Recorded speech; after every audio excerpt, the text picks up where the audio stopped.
And the first thing you get to see on tour, this is a glimpse at our behind-the-scenes operation. So this is our four-legged employee break room.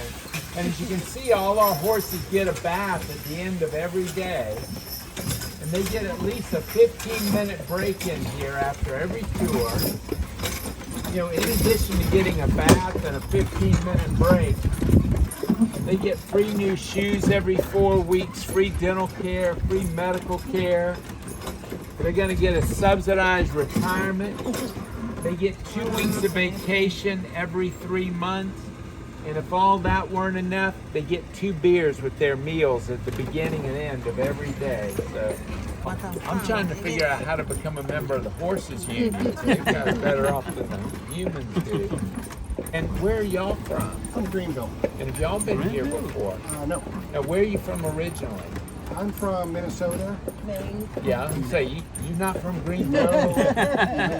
Like, you guys aren't from Somerville. Y'all not from Greenville. Now, ladies, where are y'all from? Texas. And have y'all been here before? Yes, I live in Houston. She lives in Austin.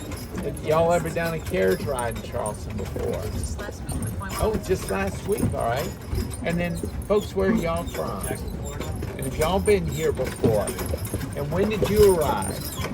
Today. Oh, you just got here. All right. And then, how about you folks? Where are y'all from?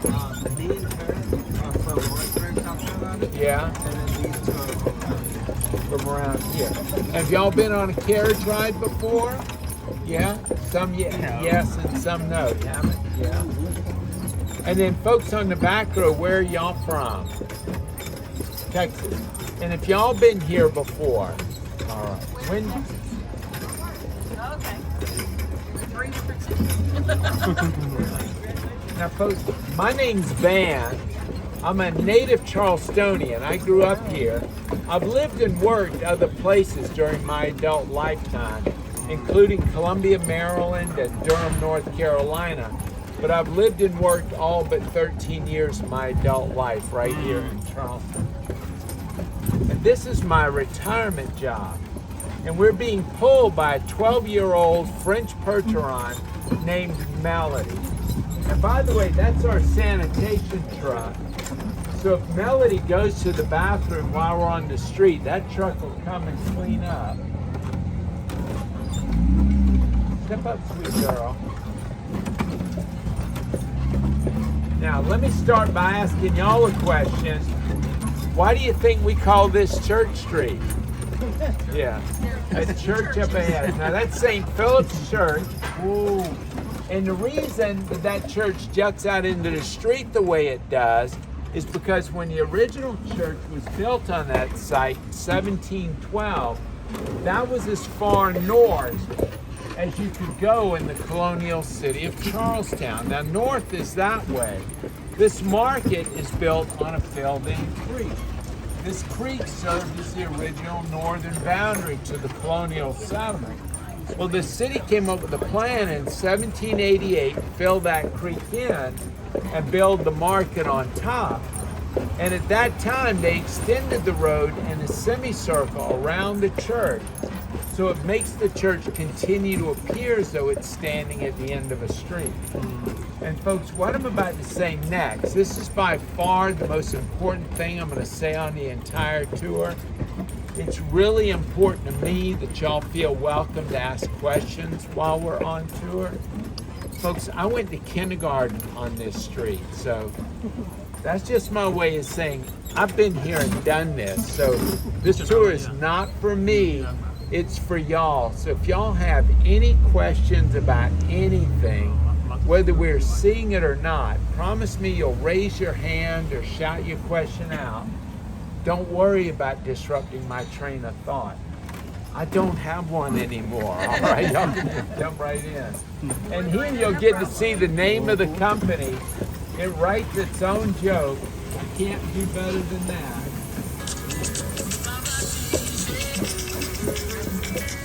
Now, the church you're looking at was actually built in 1838 to replace the original church, which burned down in a fire in 1835. The original church had been built in 1712, and Charleston was settled by the English in 1670. Now, at that time, this was the southernmost of the English colonies in eastern North America. St. Augustine, Florida was the northernmost of the Spanish colonies, and those two empires were at war. So colonial Charlestown built a defensive wall around itself. The original northern wall was right here. The eastern wall was 2 blocks behind us. The western wall was 1 block in front of us. And this next building on the left, that's the oldest public building south of Virginia. It's a gunpowder magazine built in 1713 to house 10,000 pounds of black powder. It's got 36-inch thick walls that get progressively thinner as you go from floor to ceiling. Got a very thin tile roof. There's several tons of sand packed in the attic. So the idea behind that construction is if that thing ever detonated, it was supposed to blow the roof off. That's right, leave the walls intact. And it's now a museum.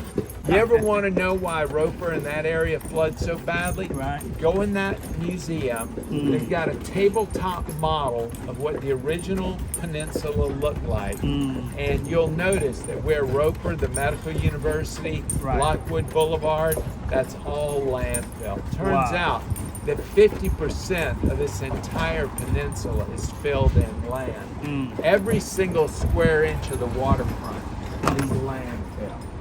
Now where we are right now is the original northwest corner of the colonial walled settlement.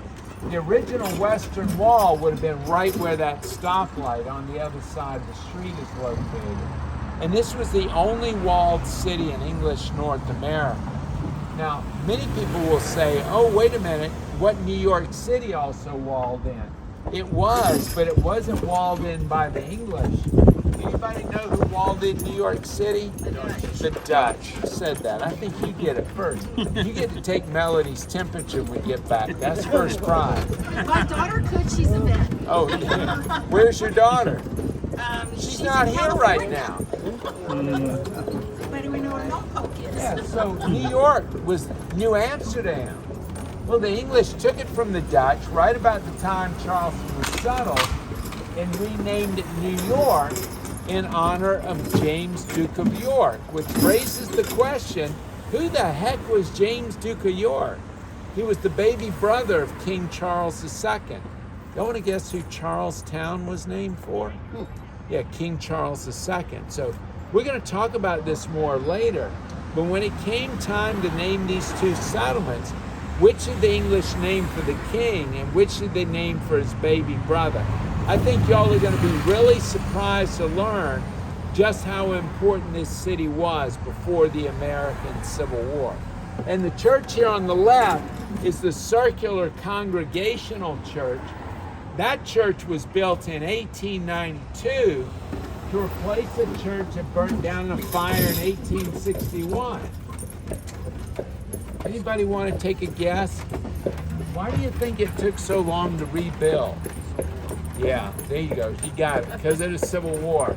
The damage done to the city during the war and the depression that followed, it took 31 years to rebuild one of our most important churches. That's not the record holder. We're going to see the record holder for the length of time it took to rebuild later on in the tour.